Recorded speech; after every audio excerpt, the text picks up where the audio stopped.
পহেলগাঁওয়ে জঙ্গি হানার জেরে সৌদি আরব সফর কাটছাঁট করে বুধবার সকালে ভারতে পৌঁছালেন প্রধানমন্ত্রী নরেন্দ্র মোদী। দিল্লি বিমানবন্দরে নেমে কাশ্মীরের পরিস্থিতি নিয়ে জরুরি বৈঠকে বসেন তিনি।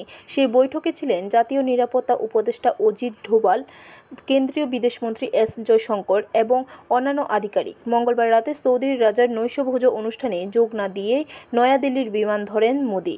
মঙ্গলবার মধ্যরাতে ভারতীয় বিদেশ মন্ত্রকের মুখপাত্র রণধীর বিষয়টি নিশ্চিত করেছেন। সমাজ মাধ্যমে তিনি লেখেন, সৌদি আরব সফর শেষ করে ভারতের উদ্দেশ্যে যাত্রা শুরু করেছেন প্রধানমন্ত্রী। মোদীর সফর সূচি অনুযায়ী বুধবার রাতে দিল্লি ফেরার কথা ছিল মোদীর, কিন্তু পহেলগাঁওয়ের ঘটনার পরই উদ্বিগ্ন হয়ে পড়েন তিনি। খবর পাওয়া মাত্রই সৌদি থেকে কেন্দ্রীয় স্বরাষ্ট্রমন্ত্রী অমিত শাহকে ফোন করে পরিস্থিতি সম্পর্কে খোঁজ খবর নেন। পাশাপাশি কাশ্মীরের সুরক্ষা ব্যবস্থা তত্ত্বাবধানের নির্দেশ দেন। শুধু তাই নয়, শাহকে কাশ্মীরে পৌঁছানোরও কথা বলেন মোদী। প্রধানমন্ত্রীর নির্দেশ পেয়ে মঙ্গলবার রাতে শ্রীনগরে পৌঁছে সেনা, আধা সেনা, পুলিশ ও প্রশাসনিক আধিকারিকদের সঙ্গে বৈঠক করেন শাহ। সৌদি থেকে মোদী এক্সে লেখেন, জম্মু ও কাশ্মীরের পহেলগাঁওয়ে এই জঙ্গিহানার তীব্র নিন্দা করছি। যারা প্রিয়জনকে হারিয়েছেন তাদের সমবেদনা জানাই। প্রার্থনা করি আহতরা দ্রুত সুস্থ হয়ে উঠুন।